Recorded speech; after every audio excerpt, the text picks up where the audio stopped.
Alors, sauf que Michel Barnier, évidemment, il essaie, on l'a bien compris, d'éviter la censure. Il a d'ailleurs parlé de tempête si jamais il y avait cette censure, et parlé également d'une menace sur l'économie française. Quelle est votre lecture de cette déclaration-là ? C'est pas bien de faire ça. C'est pas bien parce que c'est un côté alarmiste qui fragilise le pays, qui fragilise notre économie. Vous savez, les problèmes économiques actuels doivent beaucoup à l'instabilité politique, déclenchée par M. Macron avec sa dissolution, avec le fait qu'il a voulu composer un gouvernement minoritaire.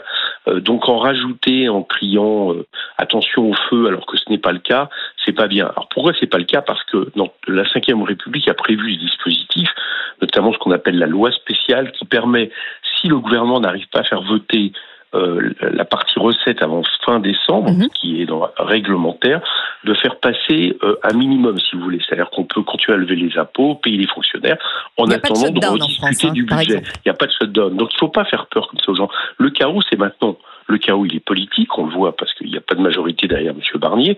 Il est économique parce qu'on voit que les résultats sont mauvais en ce moment, tant en termes de déficit qu'en termes d'emploi. Vous avez vu des vagues de licenciements. Et ça, c'est pas dû à notre politique, c'est dû à la politique de M. Macron, puis de M. Barnier. Et donc, je veux dire, cette façon de dire si c'est pas moi, c'est le déluge.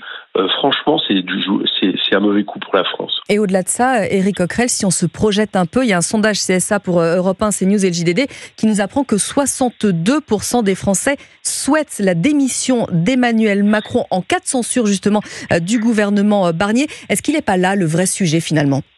Bien sûr, et ils ont raison.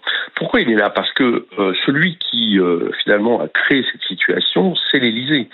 Il l'a créé avec la dissolution, il l'a créé en refusant le résultat des urnes, il l'a créé en nommant un Premier ministre, rendez-vous compte, qui était issu du parti qui avait le plus faible résultat aux législatives.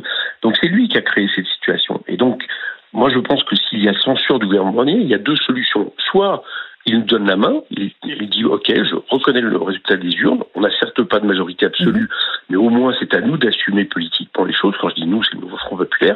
Soit il démissionne, parce que de toute façon, il faut sortir de cette situation, et le retour aux urnes, on ne peut pas l'avoir avec les législatives, parce que c'est en juillet que sera possible une prochaine dissolution.